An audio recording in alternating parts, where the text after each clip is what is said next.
بسم اللہ الرحمن الرحیم۔ الحمدللہ آج کے سبق میں ہم مجاز کا بیان پڑھیں گے۔ تو دوستو مجاز کے بیان کو شروع کرنے سے قبل چند گزارشات میں آپ کی سماعتوں کی نظر کرنا چاہتا ہوں تاکہ وہ سماعت کر کے آپ کو مجاز کا تعارف اچھے طریقے سے سمجھ میں آ جائے۔ دوستو ہم نے جب علم البیان کا آغاز کیا تھا تو ہم نے بتایا تھا کہ انسان اپنے مافی ضمیر کو یا وہ اپنے معنی مرادی کو تین طریقوں سے ادا کر سکتا ہے۔ ان تین طریقوں میں سے ہم نے پہلا طریقہ تشبیہ کے ذریعے بھی ہم اپنے مافی ضمیر اور معنی مرادی کو ادا کر سکتے ہیں۔ تو پہلا طریقہ ہم نے پڑھ لیا۔ اب آگے دوسرا طریقہ مجاز کا طریقہ ہے کہ ہم اپنے مافی ضمیر کو معنی مرادی کو مجاز کے ذریعے بھی ادا کر سکتے ہیں۔ دوستو انسانوں کے درمیان یہ جو ہم آپس میں ایک دوسرے سے مکالمہ مخاطبہ کرتے ہیں، ایک دوسرے کو افہام و تفہیم کے ذریعے ہم ایک دوسرے کے قریب رہتے ہیں، تو اس کی بھی کچھ وجوہات ہیں۔ دیکھیں مخلوقات میں سے، اشیاء میں سے ہر شے کا کوئی نہ کوئی نام ہے، تو ہر شے وہ کسی نام سے ہی پکاری جاتی ہے اور اسی نام کے ذریعے اس کی پہچان ہوتی ہے۔ مثال کے طور پہ اب میرا نام ہے محمد ذیشان، تو میرے والدین نے میرا نام محمد ذیشان رکھا، تو اب جب بھی مجھے کوئی بلائے گا تو میرے نام کے ذریعے پکارے گا۔ جب بھی کوئی یہ نام بولے گا تو اگر اس مجلس میں اس مقام پہ مخاطب کا اشارہ میری طرف ہوا، متکلم کا اشارہ میری طرف ہوا، تو اس سے مراد میری ہی ذات ہوگی، کوئی دوسری ذات نہیں ہوگی۔ تو اب یہ جو نام ہے میرا محمد ذیشان خان، یہ میری ذات کے لیے حقیقت ہے۔ بعض اوقات عرب کے لوگ کیا کرتے ہیں کہ کوئی کسی ذات یا کسی شے کا ایسا نام بھی مراد لے لیتے ہیں کہ وہ نام اس شے کے لیے وضع نہیں کیا گیا ہوتا، وہ کوئی اور نام بول کے مراد اس شے کو لیتے ہیں۔ تو جب اسم کو کسی مسمى کے بالمقابل وضع و خاص کر لیا جائے تو اسے حقیقت کہا جائے گا، اور جب اسی اسم کو اس کے مسمى کے علاوہ کسی اور ذات یا شے کی طرف منتقل کر لیا جائے تو یہی اسم مجاز کہا جائے گا، تو یہ اسم مجاز کہلائے گا۔ تو آئیے دوستو مجاز کی طرف چلتے ہیں۔ مجاز کیا ہے؟ المجاز هو اللفظ المستعمل في غير ما وضع له لعلاقة مع قرينة مانعة من إرادة المعنى السابق كالدرر المستعملة في الكلمات الفصيحة في قولك فلان يتكلم بالدرر۔ مجاز کی تعریف بیان کی ہے۔ مجاز وہ لفظ ہے جس کو کسی تعلق کی وجہ سے اس معنی میں استعمال کیا جائے جس کے لیے اس کو وضع ہی نہیں کیا گیا، یعنی وہ لفظ اپنے غیر معوض لہ میں استعمال ہو رہا ہو اور اس میں ایسا قرینہ ہوتا ہے جو معنی سابق یعنی جس کے لیے اسے وضع کیا گیا ہے اسے مراد لینے سے مانے ہو۔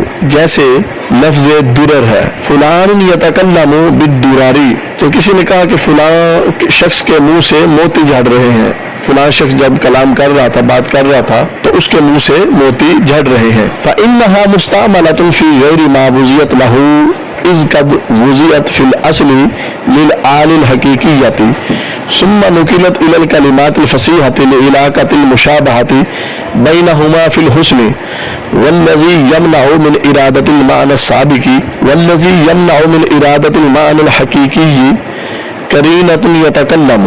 یہاں لفظ درر موتی کا لفظ فصیح کلمات کے لیے استعمال تو ہوا ہے، لیکن یہ استعمال اس معنی میں ہے جس کے لیے موتی کا لفظ وضع ہی نہیں کیا گیا، کیونکہ حقیقت میں الدرر کا جو لفظ ہے یہ موتیوں کے لیے وضع کیا گیا ہے، پھر اسے فصیح کلمات کی طرف منتقل کر دیا گیا، کیونکہ موتیوں اور فصیح کلمات میں حسن کے اعتبار سے تشبیہ کا علاقہ تعلق موجود ہے، اور لفظ کلام اس بات کا قرینہ ہے کہ یہاں پر موتی اپنے حقیقی معنی میں استعمال نہیں ہو رہا۔ تو اس لیے کسی نے کہہ دیا فلان یتکلم بالدراری، فلان شخص جب کلام کرتا ہے، بات کرتا ہے تو اس کے منہ سے موتی جھڑتے ہیں، موتی نکلتے ہیں، حالانکہ آپ سبھی کو پتہ ہے کہ جب بھی کوئی بندہ گفتگو کرتا ہے تو اس کے منہ سے موتی نہیں نکلتے۔